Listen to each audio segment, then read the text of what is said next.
아, 잘 지내셨습니까? 네. 예. 요 앞에 불 켜질 수 있는가? 여기다 안 그래도 눌러도 불이 안 켜지네. 아, 괜찮아? 요 앞에서 하는 건가 보나?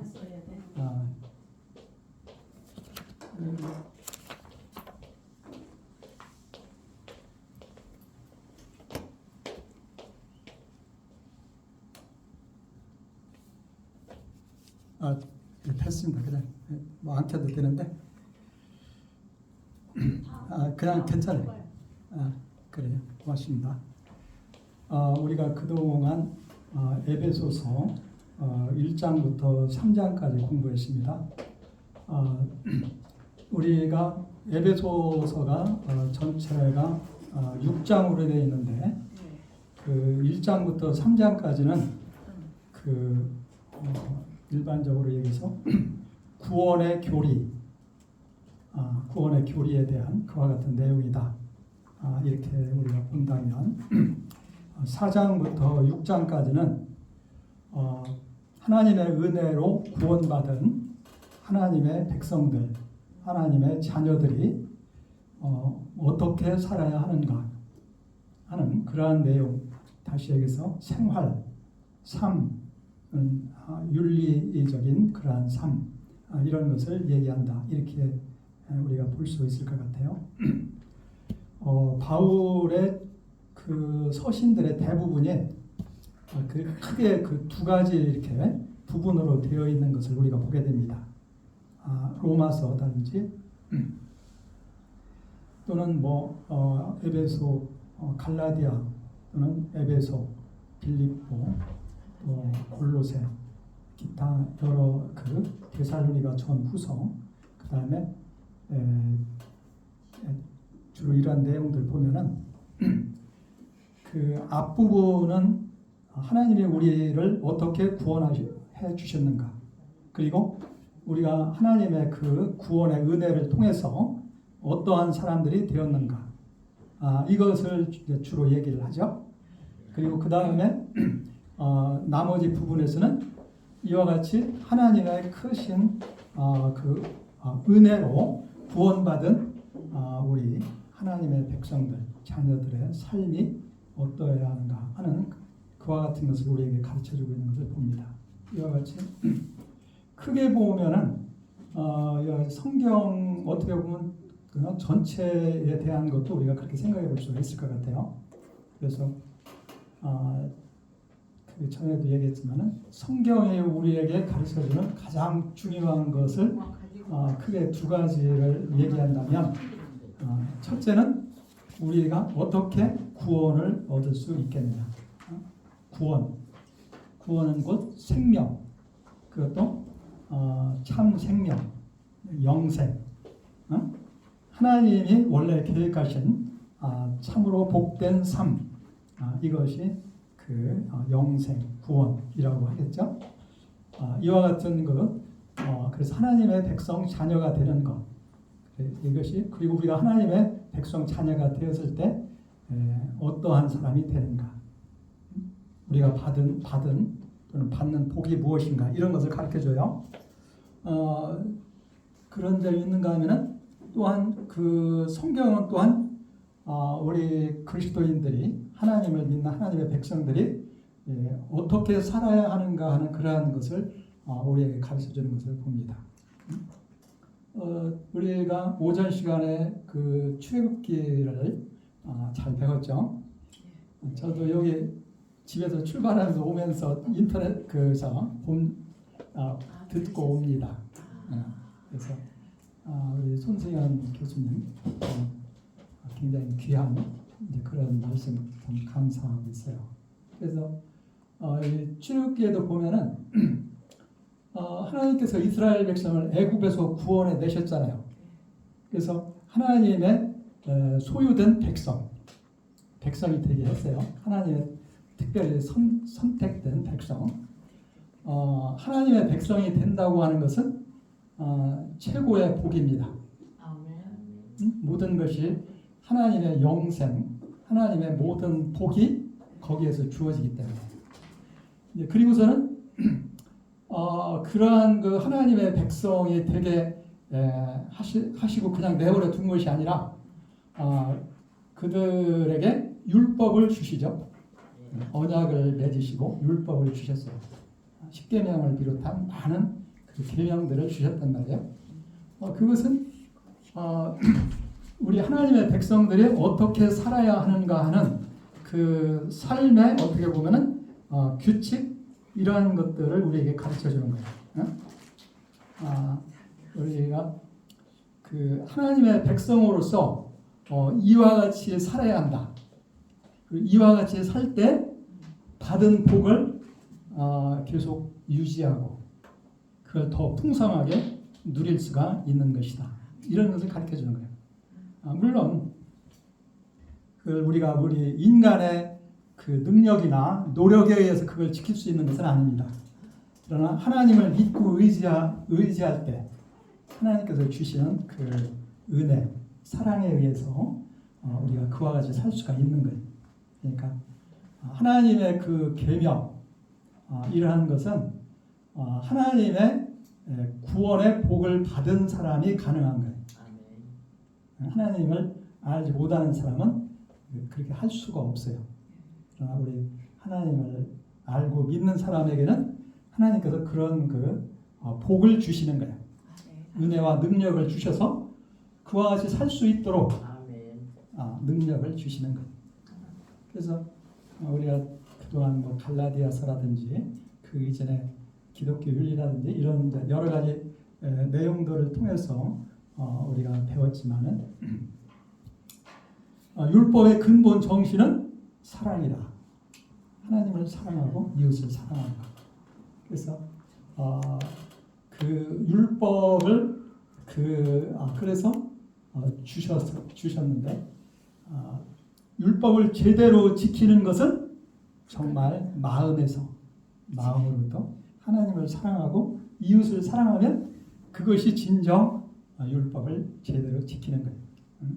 근데 율법 계명 하나하나를 그걸 내 힘으로 지키려고 해가지고서는 안 되는 것입니다. 우리가 그러나 하나님을 알고 믿고 그분을 의지하여 살아갈 때 그게 가능해요. 하나님이 우리에게 주시는 사랑, 은혜에 의해서. 그래서 하나님을 사랑하고 이웃을 사랑하면 모든 율법이 거기에 다 이루어지는 거예요.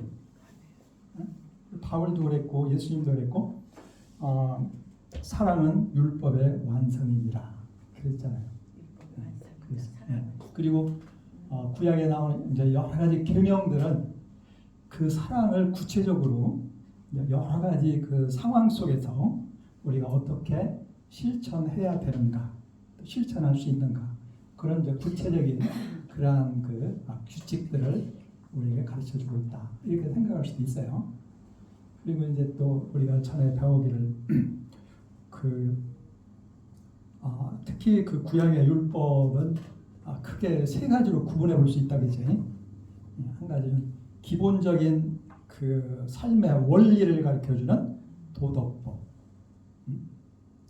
내 이웃을 내 몸과 같이 사랑해야 된다든지 하나님을 사랑하고 이웃을 사랑해야 된다든지 기본 원리에 관한 것이 있고 두 번째는 의식법. 그 레위기에 주로 나와 있는 것과 같이 성전에서 어떻게 하나님께 제사를 드릴 것인가 그리고 어떻게 정결하게 되는 방법 그리고 그 음식을 구별해서 먹는다든지 뭐 부정하게 되었을 때 어떻게 우리가 정결하게 되는지 그래서 하나님과 화목하고 이웃과 화목하게 되는 그런 방법 부정하게 되면 하나님과 가까이 나아갈 수가 없거든요. 하나님과의 그런 친밀한 교제를 나누기가 어렵습니다. 그러나 어떻게 우리가 하나님 앞에 정결하게 죄 용서받고 이렇게 될 수 있는가 하는 것을 가르쳐주는 것이 의식법이다. 근데 이제 의식법에는 그 절기에 관한 것, 안식일에 관한 이런 것도 어떻게 보면 의식법에 속한다 이렇게 할 수 있을 것 같아요. 음식이라든지 이런 거. 근데 어떤 면에서 보면 이게 의식 이게 관한 것은 예수님의 십자가의 죽으심으로 이미 다 끝났다. 이루셨습니다. 이루셨다. 그래서 우리는 예수님을 믿고 의지하면 그것이 우리에게 이루어지는 거예요. 예수님의 십자가의 은혜, 그 공로가 우리를 깨끗하게 씻어주니까 우리의 죄를 용서하고 우리를 하나님 앞에 정결하게 해서 우리가 하나님과 화목하게 되고 이웃과도 화목하게 살 수 있도록 그렇게 해주시는 것입니다.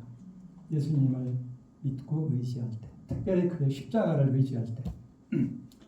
이거 또 한 가지는 그 시민법이라는 게 있다고 했죠. 시민법.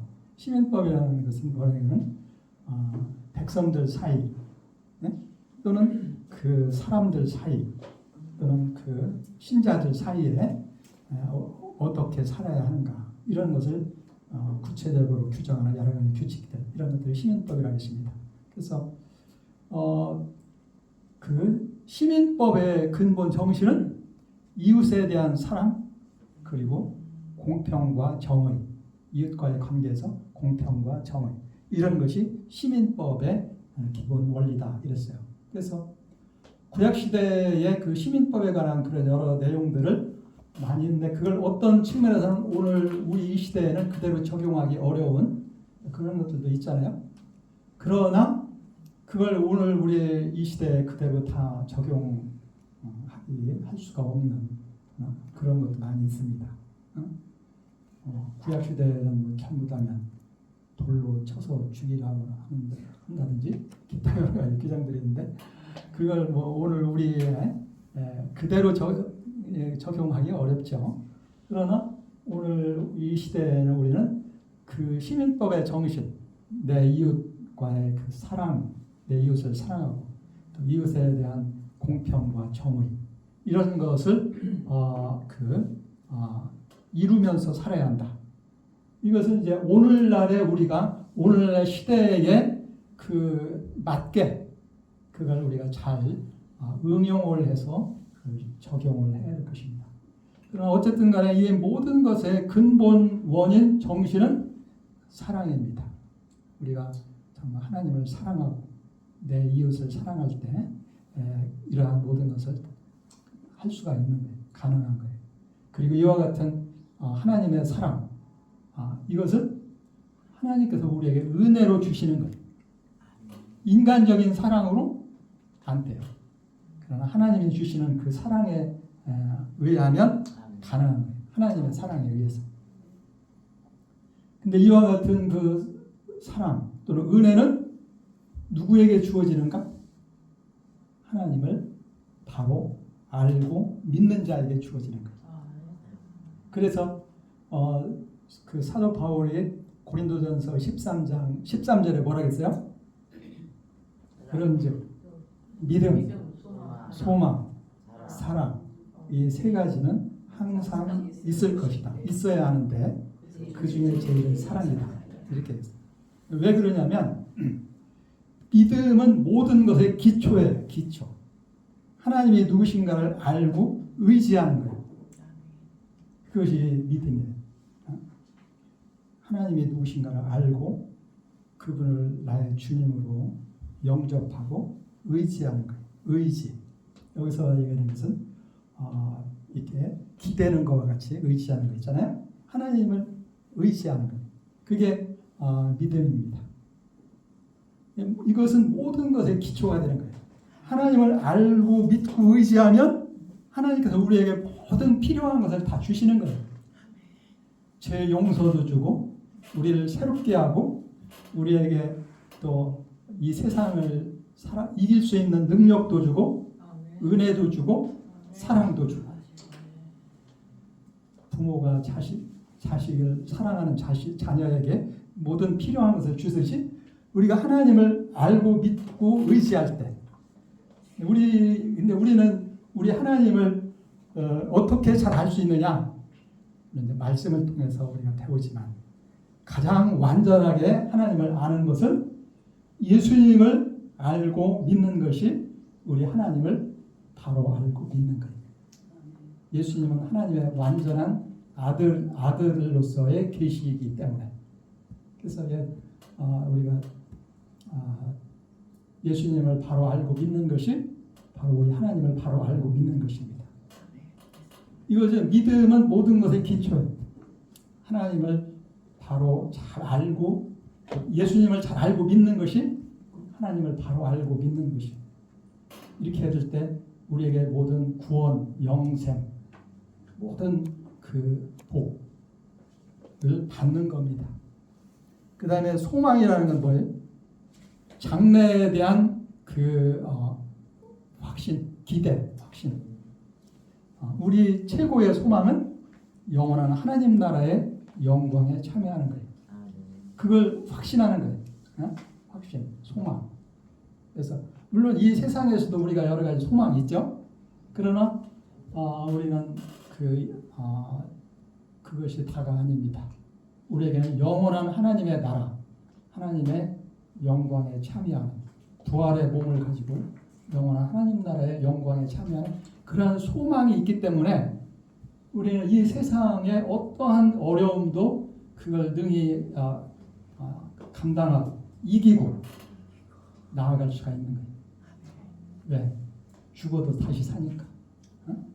죽으면 오히려 더 영생, 죽어도 영생. 이 세상은 그 영원한 것에 비하면은 잠깐이잖아요. 우리의 현재 고난은 장래 우리에게 주어질 영광과 비교할 수 없도다. 예, 로마서 8장 18절. 이와 같이 소망을 가져야 그 마음에 기쁨이 있고 모든 걸 견뎌낼 수가 있고 힘있게 용기 있게 이겨나갈 수가 있는 거예요. 소망이 그렇게 중요한 거예요. 소망이 있어야 힘있게 나아가지. 소망을 잃어버리면 이 세상 못 사는 거예요. 못 살아. 소망을 잃어버리는 건 반대가 뭐예요? 그것이 절망. 그게 참 절망이라는 것은 살 희망을 잃어버리면 못 사는 겁니다. 그런데 우리는 희망이 있어요. 영생에 대한 소망. 그리고 사랑은 그 모든 것의 열매라고 할 수가 있어요. 그러니까 이러한 믿음을 가지고 그리고 또 소망을 가지고 살아갈 때에 우리 삶 속에 사랑이라는 열매가 맺히는 거예요. 꽃이 피고 열매가 맺어요. 그 꽃이 피고 열매가 맺어야 보람이 있고 가치가 있잖아요. 우리의 삶이 그렇게 사랑이 풍성해질 때 우리의 삶이 그렇게 복되고 아름답게 되는 거예요. 그래서 바울은 참 그런 걸 어떻게 이렇게 잘 깨달았는지 그런 믿음, 소망, 사랑 이 세 가지는 항상 있어야 돼. 우리가 항상 가지고 있어야 돼. 그래야 살 수 있어요.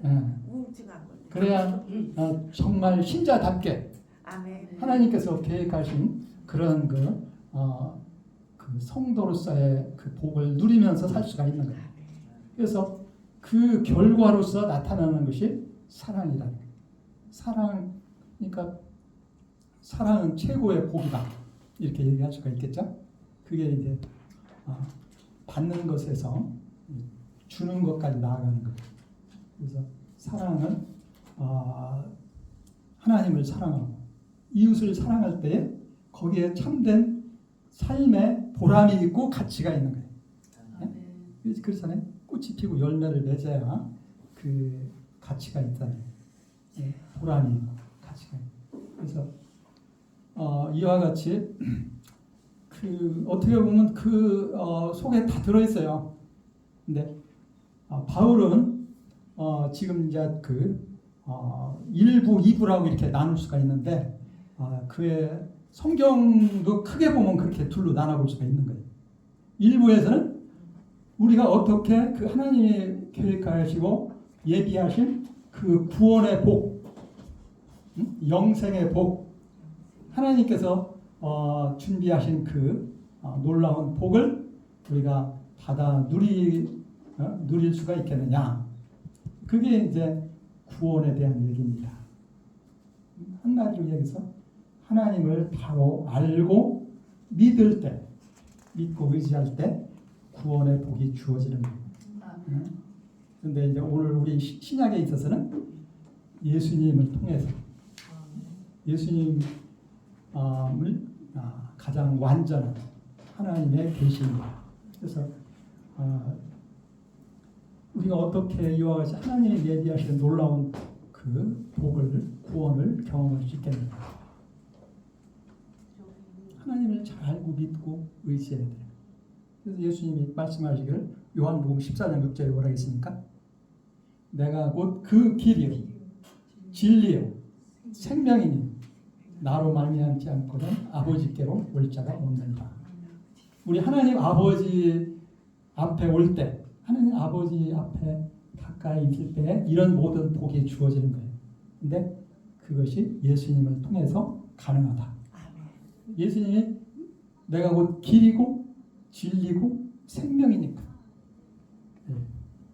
그래서 성경이 우리에게 가르쳐주는 가장 중요한 것은 누가 뭐라고 해도 이 구원의 복을 받는 것입니다. 영생. 그리고 그냥 그것이 다면은 빨리 가셔야지. 천국으로. 예수 믿고 빨리 가셔야지.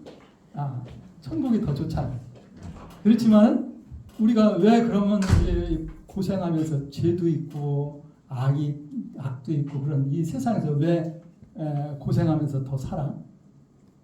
우리 이 세상에서 할 일이 있다는 거예요. 할 일. 우리가 그냥 나 혼자만 구원받는 게 아니라 하나님께서는 우리를 통해서 다른 사람도 구원을 얻게 하고 하나님의 뜻을 이 세상에서 할 일이 있다는 거예요.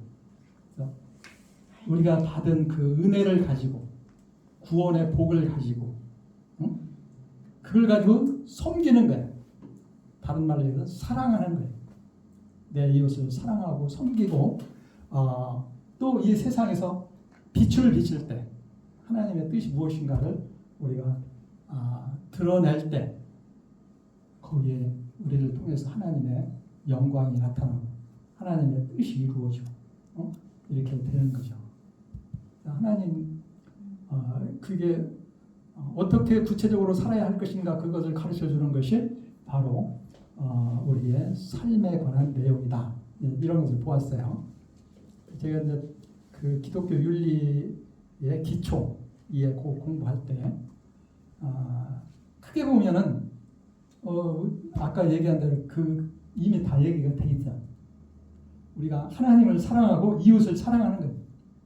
근데 그걸 이제 좀 더 구체적으로 교회에서는 어떻게 해야 되고, 가정에서는 어떻게 해야 되고, 또 이 사회 속에서는 어떻게 살아야 되고, 직장에서, 이 국가에 대해서는 어떻게 해야 되고, 이런 여러 가지 구체적인 내용들을 우리에게 가르쳐주고 있습니다. 그래서 그러한 것들이 실천 또는 삶에 관한 내용이다. 삶이라는 것은 굉장히 중요한 거예요. 힘들고 어려운 그런 측면도 있지만은 우리가 어떻게 살아야 하는가 하는 것은 그건 참으로 가치가 있고 또 그게 복된 거예요. 나 자신의 복뿐만 아니라 내 이웃에게도 복을 끼치면서 사는 거예요. 그게 고생스럽고 어려움도 있겠지만 그게 얼마나 가치가 있고 보람이 있는 것이니까. 그러니까 우리가 하나님께서 아브라함을 부르실 때도 그랬잖아요. 뭐라겠냐면 내 본토 친척 아비 집을 떠나 내가 내게 지시하는 곳으로 가라. 내가 너로 큰 민족을 이루고 너로 복의 근원이 되게 하리라. 세상 만민이 너와 내 후손을 인해서 복을 받을 것이다. 아브라함과 그 후손뿐만 아니라 세상 만민이 복을 받게 하는 것이 하나님의 기뻐하시는 뜻이다. 이런 것을 얘기합니다. 온 세계가 하나님의 나라가 되기를 원하시는 거예요. 자, 이런 측면에서 볼 때에 우리가 그동안 참 에베소서 1장부터 3장까지 구원의 복에 대해서 공부를 한 거예요. 어떻게 구원을 얻는가? 하나님의 은혜, 사랑, 그리고 우리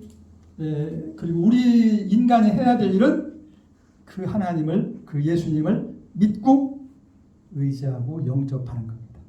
이렇게 될 때 우리는 죽음에서 벗어나 생명을 얻고 그 다음에 예수님과 함께 하늘에 속한 하늘의 백성이 된다. 배웠죠? 에베소 2장. 그 다음에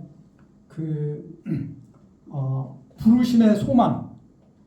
그 다음에 우리에게 장차 주어지는 기업의 영광. 그리고 하나님께서 우리 믿는 자에게 베푸시는 그 능력이 얼마나 큰가. 이런 것을 우리가 알기를 원한다. 바울이 그걸 얘기했죠. 그래서 에베소 2장에서는 아까 말씀드린 바와 같이 우리가 죄와 죽음에서 벗어나 생명, 하나님의 참 생명을 얻고 하나님 나라의 백성으로서 영생의 복을 받는 사람이 되는 것. 그리고 또 한 가지 거기서 얘기한 것은 이방인과 유대인의 구별이 없이 다 하나가 되어서 하나님 앞에 한 가족이 되어서 하나님의 그 복을 받는 하나님의 백성, 하나님의 가족, 그리고 하나님의 거하시는 처소가 되어지는 것이다. 이렇게 하는 것을 배웠어요. 그래서 거기서 이방인과 유대인의 구별이 없어져. 예수님 앞에서 함께 똑같은 시민, 하나님 나라의 시민, 하나님의 가족, 그리고 하나님이 거하시는 처소가 된다. 이걸 얘기하는 것을 보았습니다. 그 다음에 이제 그 3장에서는 바로 이런 것을 위해서 바울이 이방인의 사도가 되었는데 그것을 위해서 로마옥에 갇혀 있다. 그걸 인해서 그것도 하나님의 은혜에 의해서 계시에 의해서 그렇게 됐는데 자기가 고생하는 그것을 인해서 낙심하지 말라. 오히려 너희의 영광이다. 그러면서 바울이 성도들을 위해서 기도하는, 특별히 이방인 신자들을 위해서 기도하는 그런 무엇입니다. 그 기도의 내용이 첫 번째는 성령에 의해서 너희가 강건하게 되기를 원한다. 첫 번째. 두 번째는 믿음에 의해서 예수님이 그리스도께서 너희 마음에 계시기를 원한다. 계속 머물러 계시기를 원한다. 세 번째는 하나님의 사랑이 얼마나 크고 넓고 영원하고 그리고 깊고 높은지 하나님의 그 사랑의 그 깊이, 크기를 더 깊이 알게 되기를 원한다. 그리고 한 가지 더 네 번째 구하는 것은 하나님의 충만하심에 의해서 너희가 충만하게 되기를 원한다. 하나님의 충만, 하나님의 복이 얼마나 충만하겠습니까? 하나님의 사랑이 얼마나 충만하겠습니까? 하나님의 은혜가 얼마나 충만하겠습니까? 그것에 의해서 너희도, 우리 예수 믿는 사람들도 충만하게 되기를 바란다. 그렇게 기도하는 것을 보았습니다. 그래서 그것을 통해서 우리가 하나님의 그 은혜에 의해서 우리 그리스도인들이, 신자들이 또는 교회가 충만하게 될 때에 우리는 이 세상을 충만하게 하는 그런 일을 한다는 거예요. 그런 역할을 한다는 거예요. 우리가. 교회가, 성도들이. 그것이 바로 이제 하나님이 아브라함에게 말씀하신 그 약속이 이루어지는 거죠. 너와 내 후손을 위해서 천하 만민이 복을 받으리라 한 것과 같이 그리스도인들과 그 교회를 통해서 온 세상 사람들도 구원을 받고 복을 받고 그렇게 그래서 온 세상이 충만하게 되는 복을 받는 이러한 것을 우리가 보게 됩니다. 그리고서 이제 바울이 거기서 한 가지 덧붙인 게 뭐 있었죠? 뭡니까? 우리가 이렇게 되기를 바울이 간절히 구하는데 하나님은 우리가 구하는 것이나 생각하는 것보다 훨씬 더 충만하게 넉넉하게 이루신다 이거예요. 우리가 생각하는 것보다 더 우리가 구하는 것보다 더 크고 놀랍게 충만하게 하나님이 이루신다. 그걸 믿는 거예요. 그렇기 때문에 그와 같이 우리에게 은혜 베푸시는 하나님께 우리가 해야 될 일이 뭡니까? 영광을 돌린다. 영원토록 그러한 하나님께 영광을 돌릴 수밖에 없다. 그게 이제 3장까지 한 얘기였습니다. 근데 이제 말씀드린 바와 같이 그 에베소서에서는 4장부터 6장까지가 그럼 이와 같이 하나님의 은혜로 크고 놀라운 구원의 복을 받은 우리 하나님의 백성들, 우리가 이 세상에서 어떻게 살아야 하는가, 그것이 이제 4장에서 6장까지 얘기입니다. 그래서 여기 보면은 이제 여기에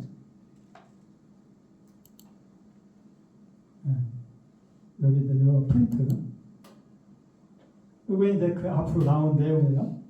여기 4장 부르심에 합당한 부르심에 합당하게 살아라. 여기서 부르심이라는 것은 우리가 이미 보았어요. 우리의 부르심의 소망이 뭐라겠습니까? 하나님이 우리를 부르신 소망, 우리를 무엇을 위해서 부르셨죠? 궁극적으로는 영원 하나님 나라, 영생. 응? 그렇죠? 근데 여기서 이제 중요한 그 개념이에요. 합당하다. 영어로는 worthy. 가치. 거기에 비해서 헬라어로는 악시오스. 어디 간판에서 본 것 같은데 그런 말 쓰는 데도 있는 것 같은데 악시오스 이게 이제 worthy. 이거 우리말로 합당하게. 이 말이 중요한 말이야. 그러니까 자격이 있다. 그렇지. 자격에 맞게. 그러니까 이제 예를 들어서 자기 신분에 맞게 행동하라 이거네. 자기 신분에 맞게. 네? 왕의 아들이 거지같이 행동하면 되겠어요? 왕의 아들이 범죄자들하고 같이 그렇게 살면 되겠어요? 하나님 자녀로. 그렇지. 왕의 아들은 왕의 아들답게 자기 신분에 맞게. 그래서 오늘날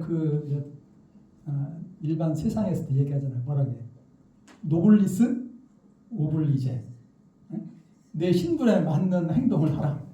그러면 신분이 높은 사람은 거기에 맞는 어울리는 행동을 해야 된다는 거야. 예를 들어서 영국의 그 왕자들 있잖아요. 그 사람들은 이제 그 자기의 품위를 지키기 위해서 군대도 가요. 다 왕자들 군대 가서 앞장서서 군복무를 하는 거야. 장교로서. 그렇게 함으로써 그 왕으로서 장차 왕으로서의 그 자격을 갖추고 존경을 받는다. 합당하다는 게 바로 그런 거예요. 합당하다. 다른 말로 얘기하면 같은 가치를 얘기해. 같은 가치. 내가 여기서 예를 들어서 그 금덩어리 하나를 주면 거기에 대한 합당한 값을 나에게 줘야지. 내가 여기 다이아몬드를 큰 거 하나 이렇게 줬는데 그냥 한 100원밖에 안 준다. 그럼 안 되잖아요. 그러면 하나님 자녀는 하나님 같은 값이 같아야 된다. 그 영어로는 worthy. 같은 값. 그와 같이 이제 헬라어로 악시오스. 그 같은 가치에 합당하게. 그게 이제 물론 이제 가치라는 게 꼭 물질적으로만 생각할 수는 없어요. 어떤 것은 이 정신적인 이런 것이 더 돈으로 환산할 수 없는 그런 중요한 것도 있잖아요. 말하면 요거에 바로 그거예요. 하나님께서 우리를 하나님의 백성이 되고 자녀가 되게 해주신 이 놀라운 것은 그 구원의 복은 사실 세상의 그 어느 것과도 비교할 수 없이 귀한 가치가 있잖아요. 그러니까 우리는 그렇게 귀한 가치를 가지고 있는 사람들이에요. 그만큼 우리들의 세상에서의 삶도 그렇게 그 가치에 합당한 삶을 살아야 된다. 아멘. 그거에 성령님. 그러니까 예, 바울이 합당이라는 말을 여러 군데 써요. 예.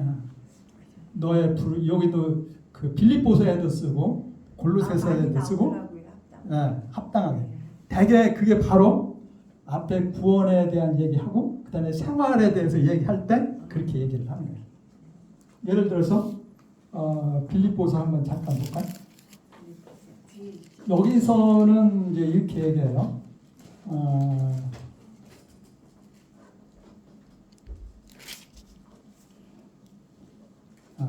빌립보서 1장 27절에는 이렇게 얘기합니다.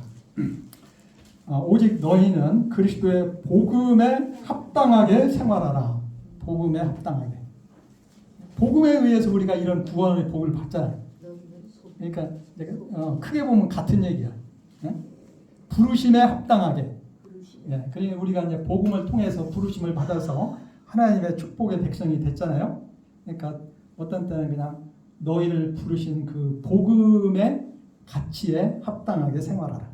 어떤 때는 복음에 의해서 우리가 부르심을 받았는데 우리가 받은 그 부름에 합당하게 생활하라. 기타 또 이제 골로새서에도 그런 말도 있고 하여튼 그렇게 얘기를 해요.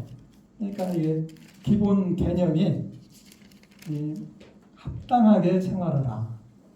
이게 이제 예수님도 말하자면 너희는 세상의 소금이요 빛이다. 세상에서 빛과 소금으로서 살아라. 명령이래. 네. 그러니까 그렇게 하는 것이 합당하기도 하고 또 그렇게 살으라고 이렇게 가르치기도 하는 거죠. 자, 어쨌든 두 번째는 이제 4장 7절에서 16절까지는 그리스도 안에서 성숙한 교회. 이제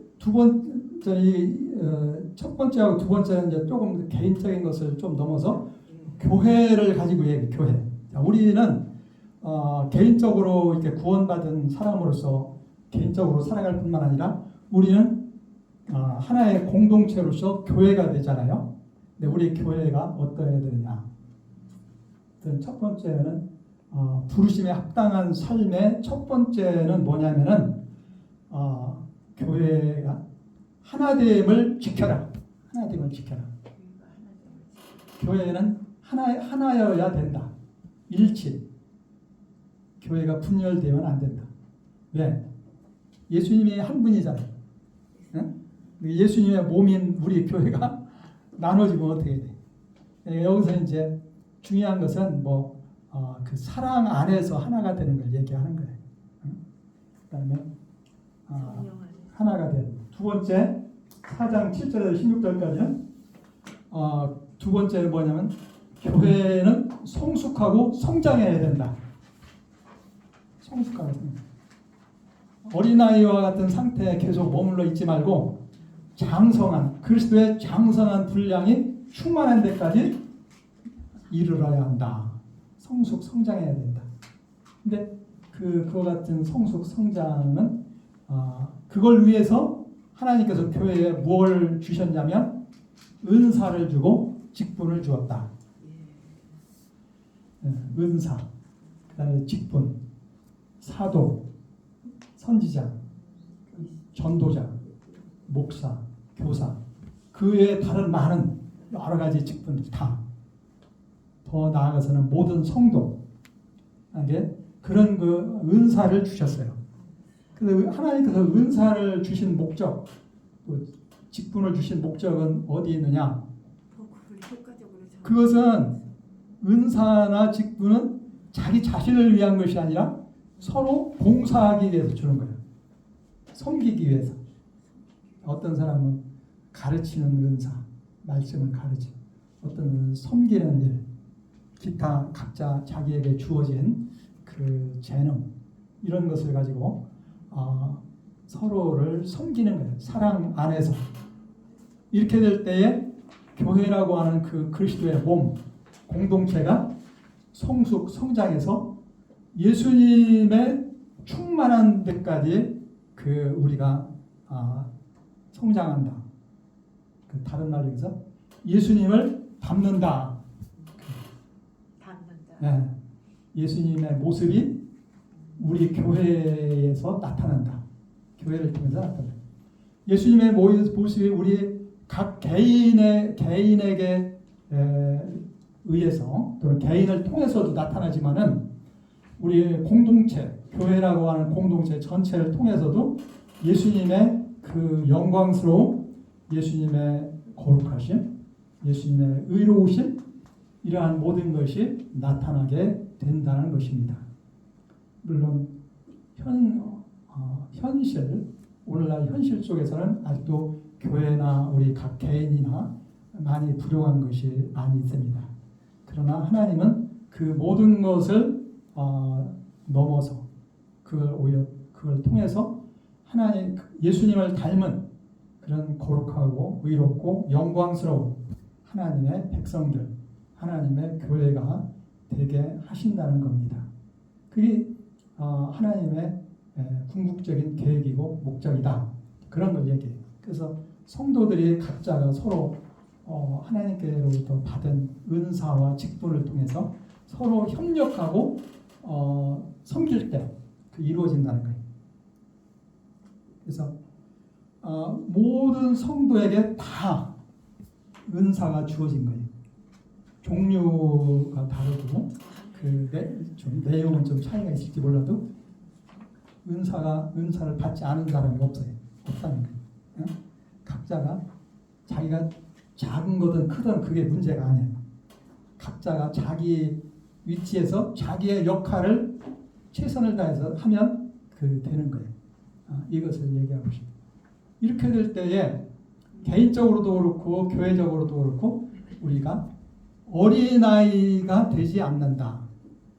어린아이의 수준에서 그냥 계속 머물러 있지 않는다. 이게. 성경에 보면 어린아이가 어떤 때는 좋은 의미로 어떤 때는 안 좋은 의미로 이렇게 사용이 돼요. 좋은 의미는 예수님이 너희가 어린아이와 같이 되지 않으면 천국에 결단코 들어가지 못하리라. 마태복음 18장. 이 어린아이를 영접하는, 내 이름으로 영접하는 것은 곧 나를 영접하는 것이고 또 나를 영접하는 데는 하나님 아버지를 영접하는 것이다. 어린아이를 이렇게 귀하게 여기시는 것이 있는가 하면 지금 여기서는 어린아이가 좀 안 좋은 의미로 사용됐어요. 네. 어떤 측면은 어린아이는 자꾸 흔들리는 거라. 도움을 받아야 모르니까. 그러니까 특히 여기서는 뭘 얘기하면 세상의 각종 교훈에 의해서 일리 밀리고 전리 밀리고 막 흔들려가지고 방황하는 거라. 그렇게 되지 않는다. 그 대신에 그리스도의 장성한 분량에까지 우리가 성숙성장하게 되면 오히려 다른 사람들을 도와주는 사람이 되는 거예요. 교회가 신자들이 그와 같이 서로 성도들이 서로 은사를 통해서 봉사함으로 각 개인적으로뿐만 아니라 교회가 전체적으로 크게 성숙성장해서 예수님을 잘 닮는 그런 교회가 되어서 온 세계에 하나님의 영광을 나타내는 그러한 하나님의 뜻을 이루는 그러한 교회가 되기를 바란다 하는 것이죠. 그런 걸 얘기합니다. 그 다음에 이제 4장 17절 이하에서는 조금 더 구체적인 얘기를 하고 있어요. 여기서 17절이 여기다 성도의 변화된 삶, 새 사람을 입으라. 그렇게 제목을 제가 정했잖아요.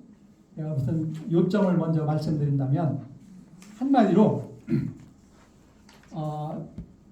옛날 하나님을 모르는 이방인들과 같이 살지 말라. 첫 번째 그거예요.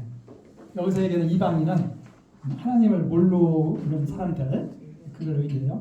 하나님을 모르는 이방인들 같이 그렇게 죄 가운데 살지 말라. 그 대신에 너희는 예수님께 배운 것과 같이 새 사람으로서 살아가라. 새 사람. 다시 해서 예수님을 닮은 새 사람으로서 살아가라. 그걸 뭐라고 표현하냐면 새 사람을 입어라. 옷을 입듯이. 그리고 그 새 사람은 어떤 사람이냐? 정의, 의와 진리, 진리의 거룩함으로 새롭게 창조된, 새롭게 지어진 그러한 새 사람, 하나님을 따라 새롭게 지어졌다. 거기서 얘기하는 하나님을 따라라는 것은 하나님을 닮은 그런 뜻이 되는 거예요.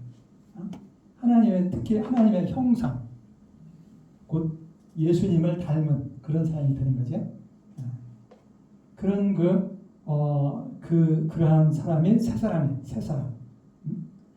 그래서 옛사람을 벗어버리고 옷을 벗듯이 옛사람의 그 모든 생활 방식, 생각 이런 걸 벗어버리고 새 사람, 예수님을 닮은 새 사람, 의와 진리의 거룩함으로 새롭게 지음을 받은 새 사람을 옷을 입듯이 그러한 그 새 사람이 되어서 그러한 새 사람으로서의 삶을 살아야 된다.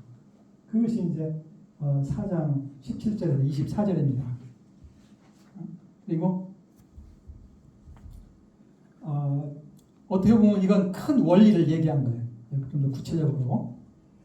그 다음에 이제 4장 25절부터는 이제 좀 더 구체적으로 얘기를 하는 거예요. 어떻게 살아야 되는가? 그걸 얘기를 한다면 4장 25절에부터 32절까지 여기 제목은 제가 뭐라 했냐면 성도의 변화된 삶인데 지체가 된 성도의 삶. 여기서 얘기하는 지체라는 것은 우리 몸의 각 부분을 얘기하는 거예요. 지체됐다, 지체가 되었다. 그러니까 시간이 늦어졌다 그런 뜻이 아니고 우리 몸의 각 부분을 얘기하는 거예요. 그러니까 우리 신자들은 큰 교회라고 하는 그리스도의 몸의 각 부분이라는 거예요. 그러니까 우리가 그러한 몸의 각 부분과 같은 그러한 존재들로서 우리가 서로에게 대해서 어떻게 해야 되는가 이걸 가르쳐 주는 것이 4장 25절에서 32절까지. 여기서는 이제 몇 가지 이제 구체적인 얘기를 하는데 첫 번째 거짓말하지 말고 서로 진실을 얘기하라.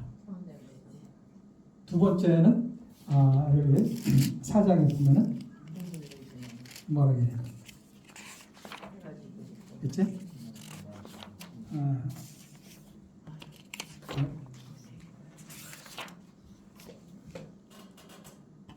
두 번째는 뭐라 그러지?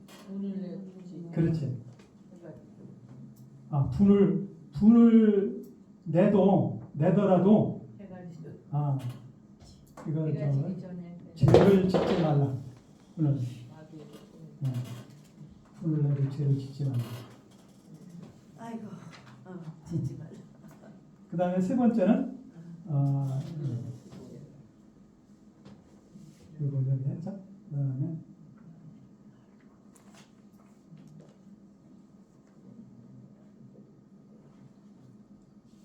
여기 있거든. 첫째는 진실을 말하라. 두 번째 분을 내더라도 죄를 짓지는 말라. 그 얘기는 무슨 말이냐면은 우리가 분을 전혀 안 낼 수는 없다 이거예요. 이 세상에 살아갈 때. 그러나 지나치게 분을 내서는 안 된다. 가능하면 분을 안 내는 것이 제일 좋고. 그래서 분을 내더라도 죄를 짓기까지 한계를 넘지 말라. 그 다음에 이제 또 바울이 무슨 얘기를 하냐면 해질 때까지 분을 품고 있으면 안 돼. 해지기 전에 무조건 분은 다 풀어야 돼. 분을 가지고 잠자리에 들어가면 안 돼. 해가 지기 전에 분은 다 풀어야 돼. 그러지 아니하면 그것이 자신에게도 해가 되고 다른 사람에게도 해가 되고 위험이 될 수가 있기 때문에. 그리고 또 거기에 한 가지 더 무서운 것은 거기에 마귀가 틈탈 수가 있다는 거예요. 그렇기 때문에 우리 인간이 어떤 측면에서는 분을 전혀 안 낼 수 없을 수도 있어요. 그러나 가능하면 첫째 지나치면 안 되고 그 다음에 분을 혹시 그래도 해지기 전에는 다 풀어야 된다는 거야. 그래야 마귀에게 시험을 받지 않는다. 그런 얘기를 하는 거죠. 그 다음에 여기 28절에는 부지런하게 열심히 일해라. 도적질 하지 말고 십계명에 나오는 얘기죠. 거짓말 하지 말라. 그것도 십계명에 나오는 얘기고 도적질 하지 말라. 그 대신에 네 손으로 열심히 수고해서 오히려 다른 사람, 어려운 사람을 도와줄 수 있는 그런 사람이 돼야 된다. 그게 성도의 모습이라는 거예요. 우리는 그렇게 할 수 있는 거예요. 예수님 은혜를 받았으니까. 그래서 그 도적질한다는 것은 남의 것을 몰래 가져가는 거, 대가 없이 어떤 것을 가져가는 거, 이런 것을 이제 얘기하는데 그런 사람이 돼서는 안 돼. 오히려 예수 믿는 사람들은 다른 사람을 주는 사람이 되어야 되는 거예요. 자기가 열심히 수고해서. 하나님은 그런 사람에게 복을 준다는 거예요. 그건 뭐 구약에서도 잠언에 보면 많이 나와 있잖아요. 하나님의 약속이거든. 그러니까 그런 것을 얘기하고 있고, 그 다음에 29절에는 말을 은혜롭게 해야 된다. 서로 그 남의 상처 주는 말, 그런 말 하지 말고, 부끄러운 말, 더러운 말, 그런 거 너 입 밖에도 내지 마. 그렇게 얘기해. 그 대신에 다른 사람에게 유익을 주는 그런 좋은 말, 은혜로운 말을 하라. 남을 위로하고 격려하고 세워주고. 그게 우리 그리스도인들의 그 말, 언어 생활이 그렇게 돼야 된다는 거예요. 언어가 중요하잖아요. 구약에서 잠언에서도 그렇고 특히 신약에서 그저 야고보서 3장 한 장 전체가 말에 대한 거예요. 그렇지. 말이라는 게 얼마나 중요한지. 말을 잘하는 사람은 그 말에 의한 복을 받아요. 말대로. 근데 말을 함부로 하면 그거에 대한 대가를 받게 된다는 거야. 그러니까 말이라는 게 얼마나 중요한가. 우리 예수 믿는 사람들은 그런 은혜로운 말을 하라. 응? 그게 자기 자신에게도 이웃에게도 큰 복이 되는 거예요. 우리가 좋은 말을 할 때 특히 그리스도의 복음을 전할 때 그게 얼마나 귀한 일을 하는 것입니까? 사람을 살리기까지 하잖아요. 그다음에 30절은 뭘 얘기하냐? 성령을 근심하게 하지 말라. 무슨 말? 우리가 예수 믿는 사람들은 다 성령을 모시고 있거든요. 근데 그러면 성령이 어떤 때 근심하겠어요? 나는 이렇게 동행하고 기도하면서 같이 동행해야 되는데 네, 한마디로 무시한다면 불순종할 때 걱정, 근심한 성령은 우리를 위해서 간구하고 계시거든. 이렇게 진리 가운데로 인도하시고 이렇게 살아야지. 권고하고 격려하잖아. 근데 우리가 그걸 거역하고 말을 안 들어. 그러면 성령께서 근심하는 거라. 응? 성령을 근심하게 하면 안 돼. 근심하게 하는 걱정하게. 게 어떤 불순종이요? 물론 성령이 우리를 위해서 탄식하면서 기도한다고 그랬잖아요. 근데 이제 그렇게 할 때 그걸 우리가 잘 깨닫고 하나님의 뜻이 무엇인가를 분별하고 거기에 순종하면 그 반대로 하나님이 기뻐하시는 거예요. 하나님이 기뻐하시면 하나님이 얼마나 기뻐하시겠어요. 그러니까 기도 많이 해야지. 그렇지. 하나님의 뜻대로 살기 위해서 우리가 기도해야죠. 어떤 사람은 하나님의 뜻을 몰라서 불순종하는 거야. 잘못된 길로. 어떤 사람은 하나님의 뜻을 알면서도 안 들어. 안 되죠. 네, 그러면 이제 그건 이제 더 큰 문제가 되겠죠. 모르고 잘못된 길로 가면 그것도 이제 우리 성령께서 걱정하고 근심하고 그를 위해서 기도합니다. 그러나 그래도 이제 그걸 깨닫고 돌아오면 얼마나 하나님 기뻐하시겠어요. 근데 어떤 사람은 하나님의 뜻이 이거다 알면서 그걸 안 들어. 하나님이 정말 더 근심하는 거예요. 우리 하나님을 순종할 때 하나님의 말씀의 뜻에 순종할 때 하나님이 기뻐하시는 거예요. 하나님이 기뻐하시면 얼마나 복된 사람이 되겠습니까? 다 읽어야지. 나는 복됩니다. 근데 원래 우리 예수 믿는 사람들은 다 하나님이 기뻐하는 사람들이에요. 근데 우리가 그렇게 큰 복을 받았는데 그걸 잊어버리고 그냥 딴짓하니까 그게 문제가 되는 거예요. 우리는 원래 사실 다 용서받고 하나님의 사랑받는 자녀잖아요. 그럼 우리가 하나님의 자녀이면 하나님의 뜻도 좀 깨달아서 하나님의 뜻에 순종하면 하나님 얼마나 기뻐하시겠어요? 하나님께서 우리에게 너무 무리한 거 요구하지 않아요. 우리의 형편과 우리의 그 정도 수준을 알고 거기에 맞는 것을 요구하시는 거예요. 우리 부모가 자식에게 대해서도 그렇잖아요. 어린아이들에게 너 왜 대통령 못 됐어? 그런 식으로 안 하잖아요. 어린아이는 어린아이의 수준에 맞게 자기의 수준 그 위치에서 최선을 다하면 자기 할 일을 하면 부모가 얼마나 기뻐하지. 하나님 다 아시거든. 하나님 우리에게 너무 무리한 거 요구하는 거 아닙니다. 우리에게 가능한 거, 우리에게 꼭 필요한 거, 할 수 있는 거 그런 것을 하도록 인도를 하시는 거예요.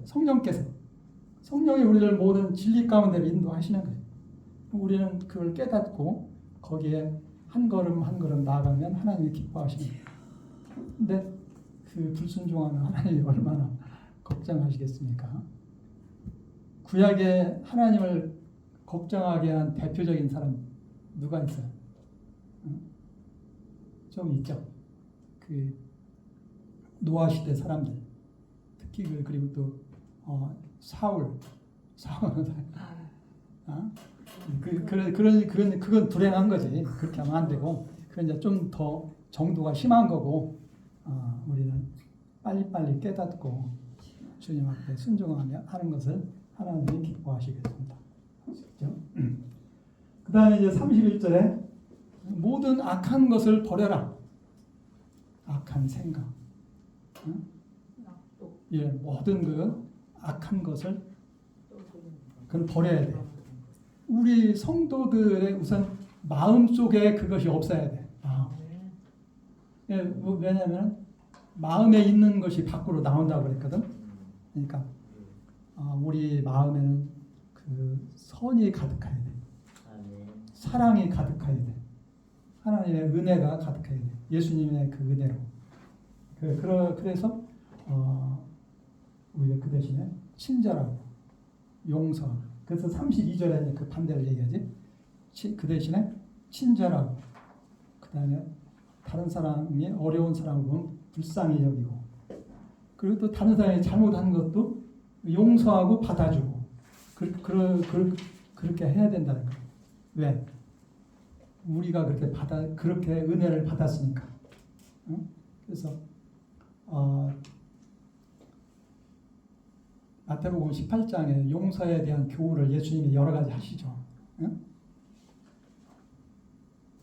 베드로가 얘기했어요. 용서하라고 하니까 한 7번 하면 많이 하는 거죠. 그렇게 생각을 했던 것 같아요. 예수님이 뭐라고 했어요? 70번씩 7번이라도 해야 된다. 그럼 딱 490번까지만 하고 그것까지만 하라는 얘기인가요? 그게 아니지. 7이라는 것은 완전수잖아요. 언제라도 자기 잘못했지만은 자기 잘못을 깨닫고 용서를 빌면, 뉘우치면 용서를 해주라. 그러면서 우리는 사실은 그보다 더 큰 죄를 용서받았다. 그래가지고 다른 사람을 용서할 줄 모르는 그 사람이 어떻게 됐다고 했어요? 1만 달란트 빚진 자가 주인이 그걸 갚을 수가 없어서 용서했더니 그 자기에게 그 100데나리온 그 빚진 자를 만나가지고 그냥 놔두지 않겠다고. 그걸 보고 다른 그 동료들이 그걸 그 주인한테 얘기를 한 거라. 이런 사람이 있다, 이런 사람. 예? 자기는 1만 달란트나 빚을 탕감받고서 100데나리온 그거 못 갚았다고 그냥 그 끝까지 다 갚아야 된다고 그런 식으로 나오는데 그랬더니 주인이 너 그러면 너는 1만 달란트 그거 빚 면제받을 자격이 없어. 그거 다 갚을 때까지 그래서 감옥에 들어가야 된다. 그렇게 얘기했거든. 1만 달란트가 얼마인지 알아요? 한 달란트가 한 35kg쯤 된대. 그러니까 이제 그 은이 1만 달란트라고 해도 얼마나 많겠어요. 근데 금이 1만 달란트면 한번 계산해봐. 예? 금이 35톤. 아이고 말도 아니? 안 돼. 35톤이 더 되네. 1만 달란트니까 아니, 350톤. 아니 금을 톤으로 어떻게? 그러니까 말도 안 되지. 그러니까 그 금이 아니라 은이라고 해도 아, 350톤. 그거 뭐 죽을 때까지 해도 못 갚고. 만 달란트라 그랬어요? 1만 달란트니까. 1만 달란트. 근데요 솔로몬 1달란트가 35kg. 솔로몬 때 세금이 금 666이라 그랬거든요. 그러니까 그게 얼마나 큰 빚을 그랬네. 면제받았냐 이거예요. 그러면 뭐 로또보다 더 하잖아요. 근데 은인가. 그렇게 큰 은혜를 받고서 100데나리온이라는 것은 한 데나리온에 하루 품삯이니까 하루 품삯을 한 10만 원 정도 하면 계산을 한다. 한 20만 원 정도 계산을 한다고 해도 한 10만 원 하면 100이면 얼마? 사람이 그렇더라고. 1000만 원쯤 되나? 100단위로 한 1000만 원? 한 20만 원 한다 해도 한 2천만 원? 그거 1만 달란트하고 비교가 돼요? 안 되잖아요. 물론 뭐 작은 돈은 아니지. 그렇지만은 자기가 면제받은 거하고 비교하면 비교가 안 되잖아요. 20억. 근데 이제 그 얘기를 하잖아요. 그래서 우리가 하나님 앞에 죽어야 되는 그러한 존재가 영원히 죽어야 되는 존재가 용서받고 영생을 얻었어요. 얼마나 큰 은혜를 받은 거예요. 그러니까 내 이웃이 좀 잘못하는 거 다 용서를 해줘야 된다는 거라. 그래서 바울은 로마서 12장에 뭐라 그래요? 원수 갚는 것은 내게 맡겨. 아멘. 너희는 그냥 그들을 위해서 기도하고 복을 빌어주고 기도해. 근데 보통 지식은 아는데 행동이가 안 되더라고요, 다들. 그러니까 이제 그 주님의 뜻에 순종하기 위해서 그것도 더 기도를 해야지. 그래서 이제 그 바울이 그 얘기를 하는 거예요. 내가 죽고 주님이 살아야 된다고. 내가 살아 있어 가지고는 그게 안 되잖아요. 근데 거기서 얘기하는 내가 여기서 옛사람이에요. 옛사람. 나중심. 그게 이제 바울이 여기서 22절에서 그래요. 옛사람을 벗어버리고 옷을 벗듯이. 아까 얘기했잖아요. 하나님을 따라 의와 진리의 거룩함으로 새로 지어진 새 사람을 입어라. 그러니까 거기서 이제 새 사람은 예수를 닮은 나야. 예수를 닮은 나. 주님을 믿음으로 주님이 우리에게 은혜를 주셔서 우리가 새 사람이 되었잖아요. 예수님을 닮아. 그래서 내 이웃, 하나님도 사랑하고 이웃을 사랑하고 용서할 줄도 알고 그런다. 그런 내가 되어서 그런 옷을 입고 살아야 돼. 근데 옛사람은 나 중심. 내가 중심이 되면 그게 안 돼요. 그러니까 나 중심이 되면은 죄 가운데 살 수밖에 없는 거예요. 그래서 그 옛사람을 벗어버려. 그러니까 여기 보면은 골로새서에서는 이미 우리가 옛사람을 벗고 새 사람이 되었다 그랬거든. 맞는 얘기예요. 근데 여기 또 에베소서에서는 이미 벗었는데 왜 또 벗으라고 해? 옛사람을 벗어버리고 새 사람을 입어라. 입혀주세요. 그건 뭐냐면은 예수님을 처음 믿을 때 벗었는데 자기가 다시 또 입은 거라. 다시 또 아. 주소 쓰인. 그래가지고 옛사람으로 다시 또 살아가는 거야. 뭐냐? 예수님 믿고 예수님 말씀대로 순종하기로 작정을 했거든. 근데 다시 또 내 중심이 돼가지고 내가 나의 주인이 돼서 살아가는 거라. 그러면 다시 또 벗어야지. 나 중심에 나를 벗고 그래서 다들 고생해. 주님 중심에 주님 앞에 순종하는 아멘. 내가 돼야 되는 거죠. 근데 다들 자기 그러니까 우리는 생각으로 다 움직이니까. 계속해서 바울이 그랬잖아. 나는 날마다 죽노라. 바울도 그랬어요. 우리 인간의 그 인간 육신 이것은 어차피 근본 본성이 나 중심이야. 우선 나부터 살고 가야 돼. 그게 이제 우리 인간의 본성이거든. 우선 나부터 살아야 돼. 그러나 물론 뭐 어떤 측면에서는 그건 뭐 당연한 것이고 잘못됐다고 할 수 없어요. 그런 측면. 우선 살아야지. 그냥 뭐 이유 없이 죽으려고 하면 안 되잖아요. 근데 이제 그러나 하나님의 뜻에 순종해야 돼. 근데 이것이 나라는 것이 하나님의 뜻에 순종하는데 방해가 되면 그걸 버려야지. 그거 대신에 주님의 뜻에 순종해야 돼. 그러기 위해서 내가 죽는 거예요. 그래서 벗으라고 한 거예요. 옛사람과 그 행실을 벗어버리고 그걸 따라가지 말고 쫓아가지 말고 그것에 의해서 살지 말고 주님을 의지해서 주님의 은혜에 의해서 살아. 그러면 그게 가능한 거예요.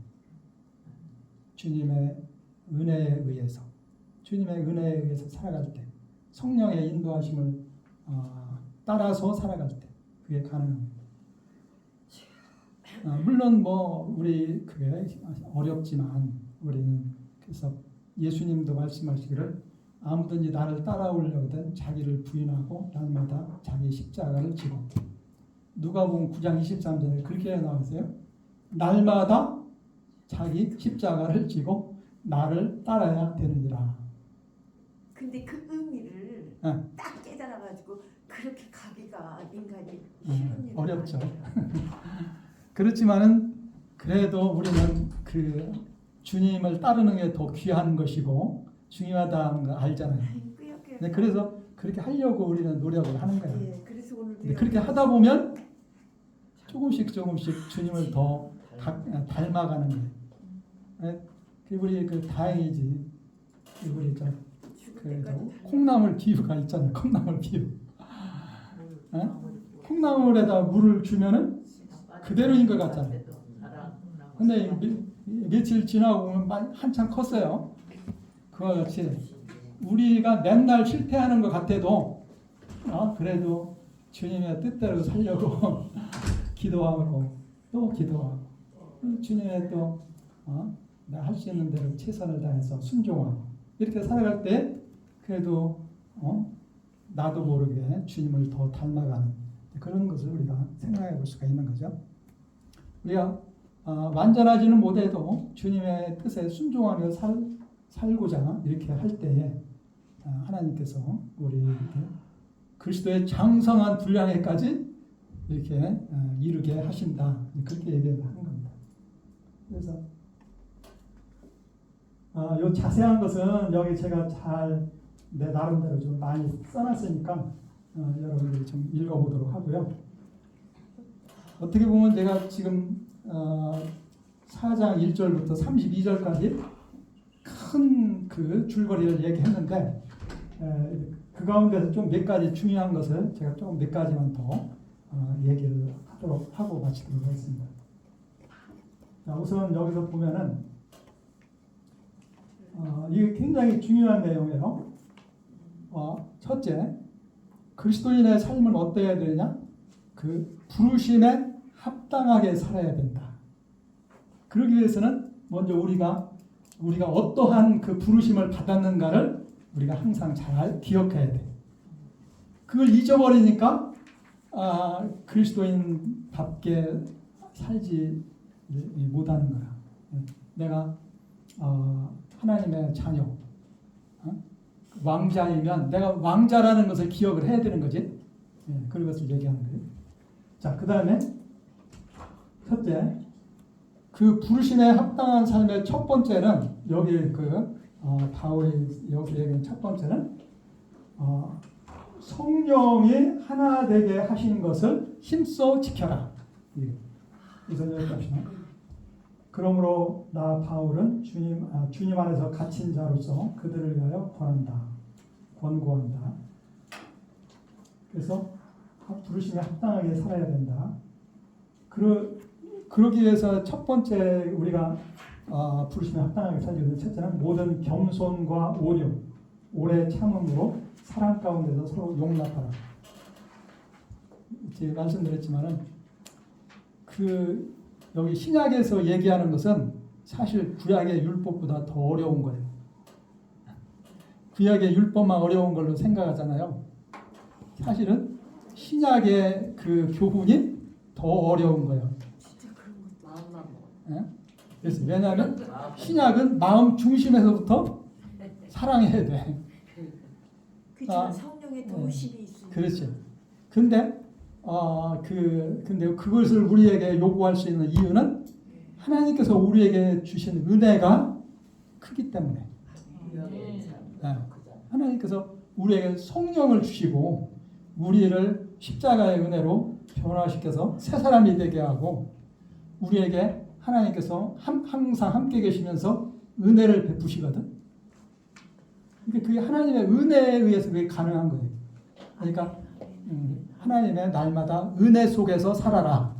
그런 얘기가 되는 거예요. 은혜 속에서 살아라. 내 힘, 내 능력으로 사는 게 아니라 하나님의 은혜에 의해서 살아갈 때 이렇게 되는 거예요.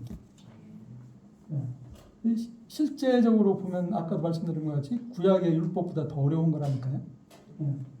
모든 겸손과 오래 참음으로 사랑 가운데서 용납하라. 겸손, 온유. 누구 생각나요? 그치? 예수님. 나는 마음이 온유하고 겸손하다. 예수님의 성품의 대표적인 내용. 오래 참고, 오래 참아. 오래 참은 게 중요하죠. 사랑으로 서로 용납해.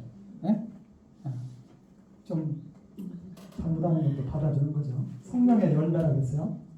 근데 이게 실제적으로 그리고 두 번째는 사랑의 띠, 평화의 띠 안에서 성령의 하나 되게 한 것을 굳게 힘써서 지켜라. 여기서 얘기하는 성령의 하나 되게 하신 것이라는 것은 성령이 우리로 하나 되게 한 것. 그러니까 우리가 에베소서 2장에서 예수님이 하나님과 우리 사이에 화목하게 했죠. 그다음에 이방인과 유대인 사이에도 화목하게 했죠. 이것이 어떤 층으로는 성령에 의해서 이루어진 거라고 볼 수 있거든요. 그러니까 이와 같은 것을 우리는 힘써서 지켜야 된다. 힘써. 왜 힘써서 지키라고 했냐면 이게 깨지기가 쉽거든. 이 세상에서는 깨지기가 쉽거든. 인간성이 앞설 때 원칙적으로는 우리가 예수님 안에서 사실은 하나가 됐어요. 근데 우리가 인간으로서 이 세상에 살기 때문에 우리 인간적인 그런 것들이 앞설 때 우리가 분열이 생기고 이런 게 그렇기 때문에 그 하나 된 것을 굳게 지키기 위해서는 힘써 노력을 하는 것이 필요하다. 대표적인 게 예를 들면 고린도 교회 같이 고린도 교회가 얼마나 은사가 풍성한 교회였어요. 근데 거기에 고린도 교회가 나는 바울파야, 나는 베드로파야, 나는 아볼로파야, 나는 그리스도파야. 그러면서 이렇게 분열이 있었던 것을 우리가 보는데 그렇게 분열이 되지 않도록 우리가 힘써 노력하는 것이 필요하다. 아멘. 우리는 그리스도 안에서 하나다. 그런 의식을 가지고 노력하는 것이 필요하다. 이런 걸 얘기해요. 그래서 여기 우리가 왜 하나가 되어야 하느냐? 우리는 한 몸은 교회. 한 성령, 한 예수님, 주님, 그리고 한 믿음이 하나. 그 다음에 세례도 하나. 그리고 우리의 하나님도 한 분. 우리의 또한 하나님 아버지 한 분. 그러한 분을 우리가 모시고 있잖아요. 그러니까 우리가 교회가 하나가 되는 것은 원래 당연한 거예요. 근데 그게 이 세상에서는 깨지기가 쉽거든. 그렇기 때문에 그렇게 무너지지 않기 위해서 그 하나 된 것을 굳게 지켜야 된다. 그걸 먼저 얘기해요. 평화의 띠가 필요하다는 거예요.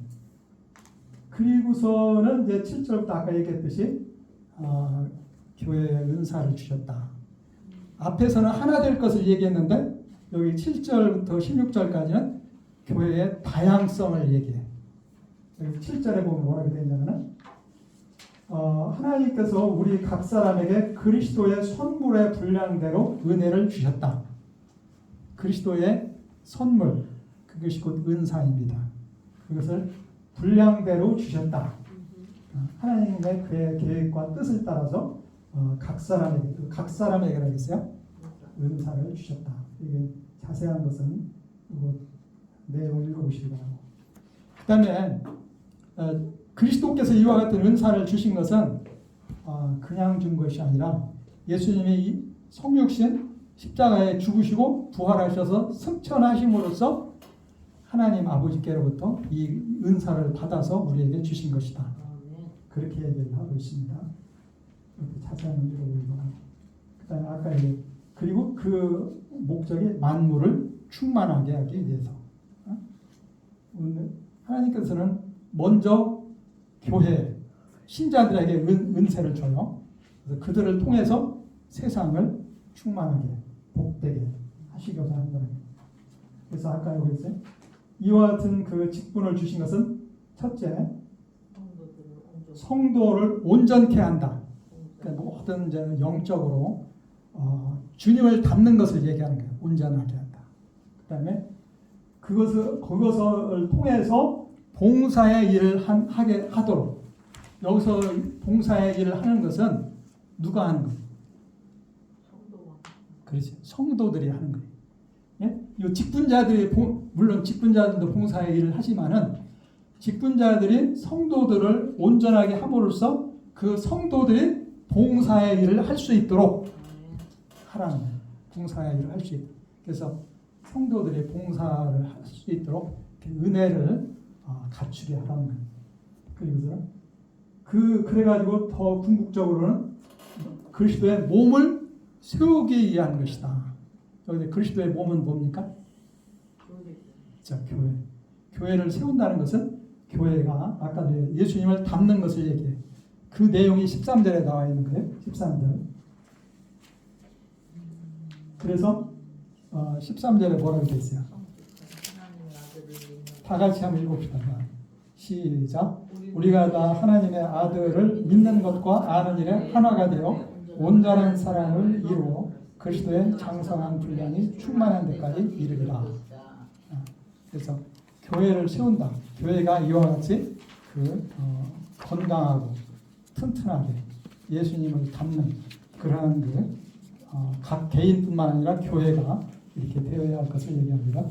그래서 온전한 사람, 다른 말로는 완전한 사람인데 완전한 사람이 없죠. 예수님이 완전하신 분이지. 근데 우리도 그렇게 성숙해서 그렇게 된다 이거예요. 교회가 예수님을 닮은 그런 완전한 사람이 되어서 그리스도의 장성한 분량이 충만한데 원어상은 뭐라고 됐냐면 그리스도의 충만함에 장성한 분량에까지 그렇게 됐어요. 같은 뜻인데 우리가 그런 말 많이 배웠어요. 하나님의 충만, 그리스도의 충만, 그것이 우리 신자들에게도 주어진다 이렇게 얘기해요. 그래서 믿는 것과 아는 것이 하나가 될 때 이루어진다는 거예요. 그 다음에 아까 얘기했던 4절에서 16절은 그렇게 될 때 첫째, 아까 교회가 어린아이가 되지 않는다. 어린아이를 벗어나 흔들리지 않는다. 14절이고 온갖 교훈에 일절이 흔들리지 않는다. 이게. 오늘날 이 시대에 얼마나 많은 교훈들이 있습니까? 흔들리기 쉬운 이러한 시대에 우리가 살고 있는데 우리가 그러한 것에 흔들리지 않는 방법은 그리스도에 더욱 가까워질 때, 이런 시대 성숙하고 성장할 때 흔들리지 않는 거예요. 그 다음에 15절에는 뭐라고 했냐면 그 대신에 우리는 오직 사랑 안에서 참된 것을 하여 범사에 모든 일에 그에게까지 자라라. 여기서 얘기하는 그는 그리스도, 머리이신 그리스도까지 자라야 된다. 여기서 참된 것을 하라고 돼 있는데 또는 참된 것을 말하여 그렇게 얘기할 수도 있습니다. 그래서 첫째, 그리스도인들은 사랑 안에서 진실해야 된다. 그렇게 될 때 이렇게 성숙 성장해야 된다. 16절은 아까 얘기한 대로 각 마디가 서로 이렇게 협력해서 성숙하고 성장하고 교회가 스스로 세워진다. 이렇게 얘기하고 있어요. 이건 읽어보시기 바랍니다. 그렇게 해서 이제 여기까지가 이제 지금 16절까지 첫째, 교회는 하나가 된 것을 지켜야 된다. 두 번째, 서로 받은 은사를 가지고 협력하고 섬김으로 교회가 성장해야 된다. 그걸 얘기했습니다. 그 다음에 아까 얘기한 대로 17에서 24절은 새 사람을 입으라. 아까 이방인의 행실을 본받지 말라. 이방인의 행실을 여러 가지 얘기했어요. 이방인의 그 마음에 허망한 것으로 행함. 이방인들은 하나님을 모르니까 그 마음이 허망하다, 헛되다. 헛된 생각을 가지고 헛된 것을 위해서 살아가는 거예요. 그와 같이 하지 말고. 그다음에 그들은 총명, 여기서 얘기하는 그 영적인 총명이 어두워지고 그들 가운데 무지, 영적인 무지. 그때 마음이 굳어, 감각이 없어, 무디어, 영적인 것을 깨닫지 못하는 것을 얘기하죠. 그래서 하나님의 생명이 떠나 있다. 하나님의 생명이 없는 거죠. 이방인의 죽은 모습입니다. 일단 읽어보시면. 그 다음에 여기 보고 19절에 보면 그들의 감각 없는 자가 되어 자신을 방탕에 방임하여 모든 더러운 것을 욕심으로 행한다. 이방인의 모습입니다. 그 장래에 대한 소망이 없으니까 이 세상의 육체의 욕심을 위해서 살아가는 거예요. 그걸 얘기하는 거죠. 방탕에 방임한다. 그냥 자기를 내맡기는 거예요. 그렇게 죄 가운데 산다는 거죠. 로마서 1장의 내용하고 비슷합니다. 그 대신에 성도는 어떻게 살아야 되는가? 셋째, 너희는 그리스도를 그같이 배우지 않았다. 예수님이 그런 거 아니죠? 그 다음에 두 번째, 21절, 진리가 예수 안에 있는 것 같이 너희가 참으로 예수님에 대해서 듣고 그 안에서 가르침을 받았다면, 그렇죠? 예수님이 누구신지 안다면, 이런 뜻이 되겠죠? 알면 그와 같이 살지만 그 대신에 너희는 유혹의 욕심을 따라 썩어져가는 구속을 따르는 옛사람을 벗어버리라. 아까 옛사람 얘기했습니다. 한마디로 옛사람은 자기중심의 사람입니다. 사람이 자기중심으로 살아가면 이렇게 되는 거예요. 근데 그 옛사람을 뭐라고 표현했냐면 유혹의 욕심을 따라 썩어져 간다. 부패하고 계속 더 부패하고 있는 것이 옛사람의 모습입니다.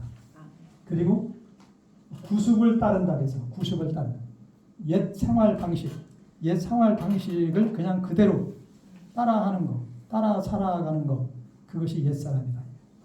그런 그 옛사람으로 살지 말고 그걸 벗어버리고 옷을 벗듯이 벗어버리고 그 대신에 오직 너희는 너희의 심령이 새롭게 되어라. 요 말이 조금 그런데 심령이 뭡니까? 네? 너희 심령이 새롭게 돼야 돼. 심령이 새롭게 돼서 영은 스스한 거 아닌가? 예. 근데 요 말이 우리의 생각. 그렇지. 원어상으로는 두 개가 합쳐진 거예요. 두 개. 심령이 뭐라고 되냐면은 너희의 생각의 영 그렇게 돼 있어. 원어상에. 원어상에는요. 아 그럼 이거 좀 틀리다. 근데 이제 번역을 그렇게 한 거예요. 번역. 네. 그 이제 그거 사실은 그 생각의 영이라는 것이 생각과 영은 굉장히 많이 예, 그러니까 좀 질이 틀리다. 그거 좀 이해하기가 어렵잖아. 이해하기 어려우니까 그냥 적당하게 심령이라고 이렇게 번역을 한 거예요. 알겠습니다. 근데 이제 요 학자들은 이걸 이렇게 생각해요. 그 거기서 나오는 영을 크게 두 가지로 이렇게 얘기해요. 하나는 네. 근본 정신을 가리키는 것이다. 그래서 너희의 생각의 근본 정신 또는 태도가 새로워져야 된다. 그렇게 이제 그걸 해석을 하기도 하고 어떤 사람은 여기 나오는 그래서 사람은 뭐라고 해야 되냐면 틸만이라고 뭐라고 해야 되냐면 거기서 성령을 가리키는 것으로 그렇게 해석을 했어요. 헬라어상으로는 그냥 영으로만 돼 있는데 우리말로 그렇지? 근데 그것은 영은 우리의 영이 될 수도 있고 성령을 가리킬 수도 있거든. 그러니까 이제 조금 전에 얘기한 것은 앞에서 얘기한 것은 그냥 우리의 영, 우리의 근본 정신 그렇게 이제 이해를 한 것이라면 틸만이라고 하는 사람은 거기서 얘기하는 영을 성령으로 이렇게 해석을 하는 것이 좋다 이렇게 이제 해서 뭐라 했냐면 그럼 너희의 생각의 성령이 무슨 뜻이냐? 이렇게 해석을 했어요. 너희의 생각을 변화시키는 성령. 너희의 생각을 변화시키는 성령에 의해서 새롭게 되어라. 새롭게 되어라. 근데 사실상 그게 뭐 다 맞는 얘기거든. 우리의 생각 어쨌든 여기서 우리에게 그 요구하는 것은 우리의 생각이 새로워져야 된다. 변화돼야 된다. 그치 생각이 그게 이제 변화돼야 돼. 예, 그게 어디에 나오냐면 로마서 12장 2절에 그렇게 나와 있어요. 로마서 12장 2절에 뭐라고 되어 있냐면 그러므로 너희는 이 세대를 본받지 말고 오직 마음을 새롭게 함으로 변화를 하다. 하나님의 선하시고 이뻐하시고 온전한 뜻이 무엇인가 분별하라 그랬잖아요. 근데 전에도 얘기했지만은 우리가 이걸 잘 구별할 필요가 있어요. 여기 로마서 12장 2절에 너희 마음을 새롭게 함으로 변화를 받으라 그랬잖아요. 근데 여기서 얘기하는 마음은 뭐라고 해야 되냐면 생각이 맞는 거예요. 생각. 영어로는 마인드. 응? 근데 무슨 얘기냐면 영어도 그렇고 헬라어도 그렇고 그냥 우리말로는 그냥 똑같이 그냥 마음이라고 하는데 그게 크게 두 가지가 좀 차이가 있어요. 뭐가 있냐면 하트가 있고 영어로 보면 하트가 있고 마인드가 있어요. 하트는 우리의 그 마음 중심, 지정의 세 가지가 다 포함된 것을 얘기해. 마음. 거기에서 그 마인드, 그런데 우리말로 번역은 생각이라고 번역하는 것이 더 가까워. 그 마인드는 뭐냐면은 생각, 지성, 생각. 그러니까 우리 지정의를 다 포함하는 그 마음하고 그냥 주로 이 지적인 생각하고는 조금 차이가 있잖아요. 근데 여기 그 로마서 12장 2절에서의 마음을 새롭게 함으로 변화를 받아라 했을 때 여기에 마음은 하트가 아니고 마인드야. 생각을 새롭게 해야 돼. 우리 생각이 변해야 돼. 생각이 변하는 것이 중요한 겁니다. 물론 생각이 변하면은 그 하트도 변해. 하트까지. 근데 먼저 생각이 변해야 돼. 그래서 우리의 생각이 하나님 중심의 생각으로 변화될 때 우리의 하트, 우리의 감정, 의지까지도 변화가 되는 거예요. 그대로는 안 된다. 그렇게 해서 우리가 예수 성령을 의지하고 예수님을 의지할 때 그게 가능해요. 우리가 어떻게 우리의 생각이 변화될 수 있느냐? 성령에 의해서 가능하잖아요. 그래서 이것을 아까 얘기한 그 틸만은 그렇게 그걸 좀 해석을 하는 거예요. 원어는 그냥 너희의 생각의 영에 의해서 변화를 받으라. 새로운 사람이 되라. 이렇게 됐는데 그것을 너희의 생각을 변화시키는 성령에 의해서 새로워져야 된다. 이렇게 얘기해요. 그 다음에 여기 24. 영어로는 and that you be renewed in the spirit of your mind. 이것은 그냥 스피릿이라고 여기는 NASB에서는 그렇게 했는데 그저 NIV에서는 in the attitude 태도라고 이렇게 변화를 했고 어떤 데서는 그 근본 정신 이렇게 이제 한 데가 있고 틸만이라고 하는 사람 아까 얘기한 대로 이걸 성령으로 그렇게 이해를 하는 것이 좋다. 그렇게 이제 얘기를 하는데 결국은 같은 얘기라고 볼 수가 있어요. 교수님 생각은요? 네? 교수님의 생각은요? 남의 전 두 가지 다 그냥 가능하다고. 왜냐하면 뭐 우리의 근본 생각의 근본 정신이 바뀌어야 되는 것이고 그 다음에 그것은 또 성령에 의해서 또 가능한 거거든요. 그러니까 그 어느 것으로 해도 뭐 결국은 뭐 같은 뜻이에요. 성령에 의해서 우리의 생각이 바뀌어야 돼요. 아담 안에서의 그 죄의 성을 자꾸 비틀지 하지 말고 성령에 의해서 하나님의 그 율법의 매일 아닌 자유자의 종으로 새롭게 변화되는 그런 그 자유의 삶을 사는 뜻 같기도 한데 맞는지 안 맞는지는 몰라요. 그래 이제 아까도 얘기했지만은 율법 우선 우리에게 중요한 것은 율법의 근본 정신을 우리가 알아야 돼. 그걸 문자적으로 그걸 그냥 해석하면은 그 잘못된 길로 갈 수가 있어요. 그러니까 율법의 중요한 것은 근본 정신을 바로 알아야 돼. 두 번째는 그 율법을 우리가 어떻게 지킬 수 있느냐? 하나님의 은혜에 의해서 가능하다. 그걸 우리는 기억을 해야 돼. 그걸 율법의 정신을 알더라도 그걸 내 인간의 노력이나 능력으로는 안 되는 것이다. 근데 그걸 내 인간적인 방법이나 노력이나 능력에 의해서 그걸 지키려고 하면은 안 되는 거예요. 하나님의 은혜에 의해서 성령에 의해서 가능하다. 그걸 우리가 그래서 우리는 항상 성령을 의지하고 주님을 의지하고 그게 그렇게 할 때 우리 생각도 바뀌고 그게 가능하게 되는 거예요. 24절 이거 하나만 더 보겠습니다. 그래서 아까 이미 봤어요.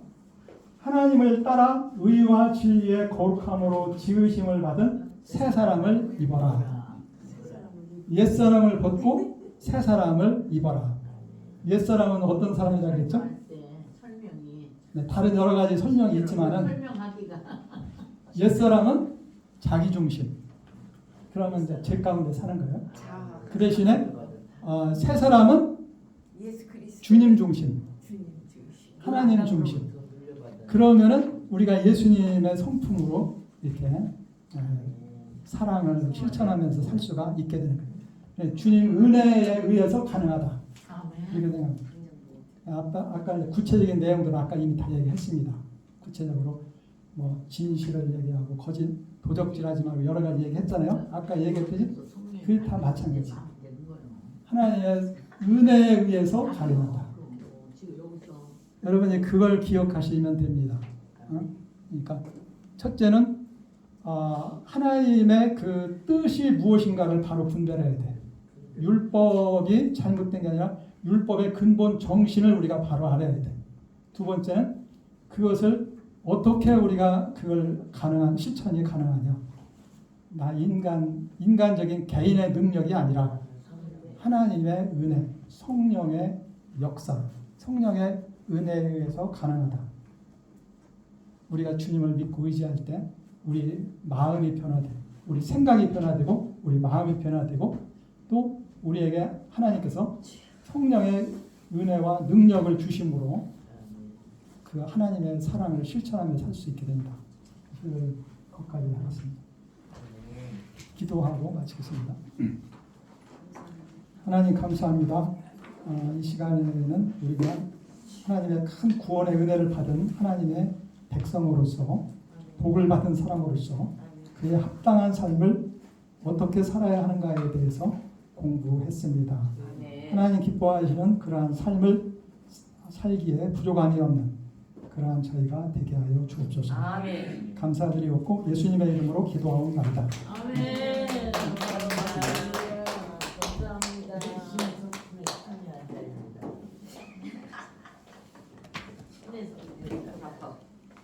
살았지.